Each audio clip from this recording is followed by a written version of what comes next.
Early morning ఫ్రీగా tiffins పెడుతున్నారని చెప్పి తెలిసి ఏదైతే అది అవ్విందని చెప్పి జెట్ స్పీడ్ లో అయితే స్టార్ట్ అయిపోయాను. సో మ్యాటర్ ఏంటంటే ఎవ్రీ వీకెండ్ బ్రదర్హుడ్ బైకర్స్ నుంచి వైజాగ్ లో రైడ్ అయితే కండక్ట్ చేస్తారు. అలాగే ఈ సండే కూడా రుషికొండ బీచ్ కి ప్లాన్ చేశారు. ఈ రైడ్ గాజువాక్ నుంచి స్టార్ట్ అయ్యి దండపతిలో ఉన్న బైకర్ స్టూడియోకి అయితే రీచ్ అయ్యాము. సెకండ్ పాయింట్ ఇక్కడికి రావడానికి కారణం ఏంటంటే బైకర్ స్టూడియో వాళ్ళు ఈ రోజు రైడర్స్ అందరికి టిఫిన్స్ అయితే స్పాన్సర్ చేశారు. ఇంకా టిఫిన్స్ రావడానికి టైం బట్ ఎలా ఉందని చెప్పి ఈ లోపల పైన ఏమున్నాయని చెప్పి చూద్దామని వచ్చేసా. ఇంకెక్కడున్న ప్రీమియం హెల్మెట్స్ చూస్తుంటే మాత్రం కళ్ళు చెదిరిపోయేలా ఉన్నాయి. సరే రేట్ ఎలా ఉందని చెప్పి చూస్తే మాత్రం నిజంగానే కళ్ళు చెదిరిపోయేలాగే అనిపించింది. కానీ హెల్మెట్ సేఫ్టీ బట్టే కదా ఉంటుంది ప్రైస్ కూడా. అలాగే బైకర్ స్టూడియో నుంచి ఈ రోజు ఆఫర్ అయితే పెట్టారు రైడర్స్ అందరికి.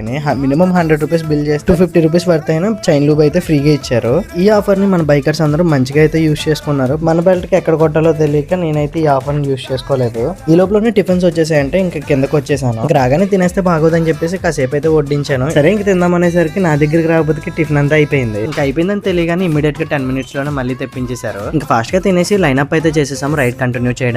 ఇంకా ముందుగా వస్తున్నాడు కదా ఈయన మా గ్రూప్ నాయకుడు. ఇంకా ఆయన ఫాలో చేసుకుంటూ ఎండ్ పాయింట్ కి అయితే స్టార్ట్ అయిపోయాము. అందరూ పెట్రోల్ బైక్స్ వేసుకుని వెళ్తుంటే మనం మాత్రం యూనిక్ గా ఈవీ బైక్ వేసుకుని అయితే వెళ్తున్నాము. ఇంకా అలా రోడ్డు మీద ఎవరికి ఇబ్బంది లేకుండా ఒక లైన్ మెయింటైన్ చేసుకుంటూ రుషికొండ బీచ్ కి అయితే రీచ్ అయ్యాం. ఈ రోజు రైడ్ కి దాదాపు 30 బైకర్స్ వరకు అయితే వచ్చారు. బైక్స్ అన్ని ఒక లైన్ లో పెట్టి అలా చూస్తుంటే మాత్రం భలే ముచ్చటగా అనిపించింది. మీరు కూడా నెక్స్ట్ రైడ్ లో ఇలా పార్టిసిపేట్ చేయాలి మాతో అనుకుంటే మాత్రం పేజ్ ని అయితే ఇప్పుడే ఫాలో చేసి పెట్టుకోండి. ఇలానే మన కాకినాడలో కూడా ఒక ఈవీ రైడ్ ప్లాన్ చేస్తే ఎలా ఉంటుంది అనేది మాత్రం కామెంట్ చేయండి. అలా 1 అవర్ అక్కడే ఎంజాయ్ చేసేసి రిటర్న్ అయితే స్టార్ట్ అయిపోయాము. ఇలా గడిచిందనమాట మా సండే రైడ్ అయితే. సైనింగ్ ఆఫ్ మీ ఈవీ బైక్ రైడర్ తరుణ్.